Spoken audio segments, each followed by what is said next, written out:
Hi guys, welcome back to 30 Days to Your First Website Design, a Tuts Plus premium course. I'm Ian Yates, and today we're going to begin our design concept section by looking at inspiration.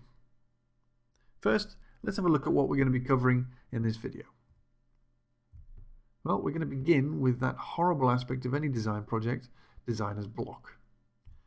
Then that's going to lead into some useful sources of inspiration, after which we'll look at communities. And then, before we jump into the next video, I'm going to set you a little assignment. So, let's get started.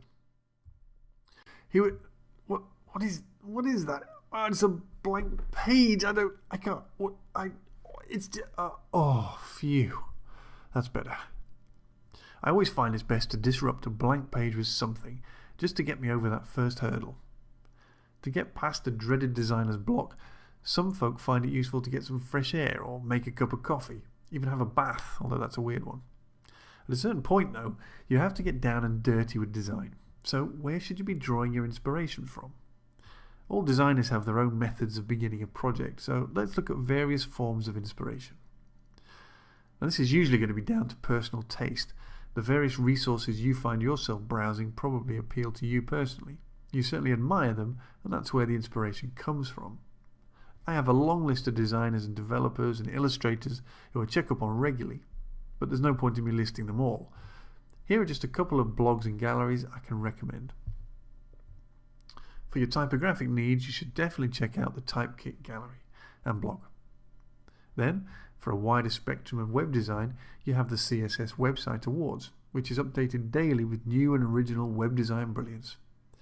If you're after theory and practical inspiration, you can't go wrong with A List Apart, industry leaders sharing their secrets.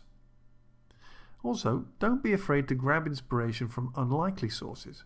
I love the illustration work of French genius Macbeth.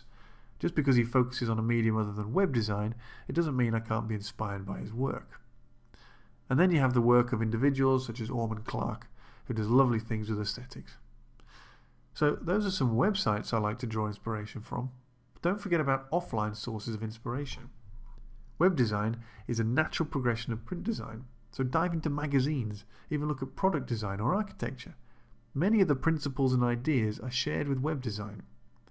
Often, by observing great design in other mediums, you'll be able to draw fresh ideas and bring them to the web. Communities can be a great source of inspiration.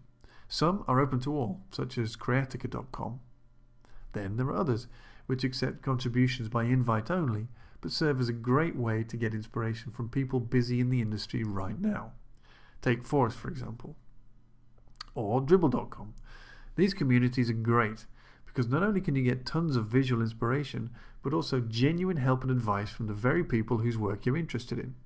Getting feedback from your sources of inspiration can be really important, because it can help you understand why you find something inspiring. Once you've found something inspiring, ask yourself why you like it. Examine all the details, the colours, the fonts, the layout, how it's constructed. Once you understand how an inspiring piece works, you can apply the same principles to your own work without directly copying someone's design. You may not even be inspired by a design as a whole. Perhaps your eye's been caught by what Cameron Moll describes as a node of inspiration. Maybe it's the logo type which has you interested. Maybe it's the search box which works extremely well. And web design is built from lots of smaller components, so try and nail down exactly what it is that has your creative juices bubbling. Once you've worked out what it is that you like about something, go elsewhere and look for similar effects. There's no reason why some aspects of your original source of inspiration can't be improved upon.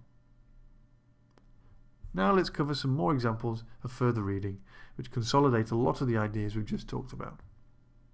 First up is this article from the Vandelay Design blog. It addresses several points towards proper inspiration and avoiding copying, like we discussed in one of our earlier videos. Secondly, if you're struggling with designer's block, take a look at this poll on Web Design Tuts and find out how thousands of other designers combat the same problem. There are some pretty creative solutions. Lastly, another poll, this time discussing where folk find their inspiration. Okay, as is usual, it's now time before we dive into the next video for a little assignment. You should be used to this by now. I'd like you to bear in mind that we're working towards a corporate website design. Find 2 elements within other web designs which you find inspirational, effective. They could be menu layouts, footers, examples of typography, whatever. Think about why you've been drawn to them and then how you could achieve similar results.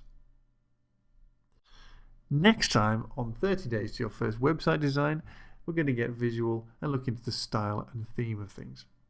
This is Ian Yates, and from all of us here at Tuts Plus, thank you for listening.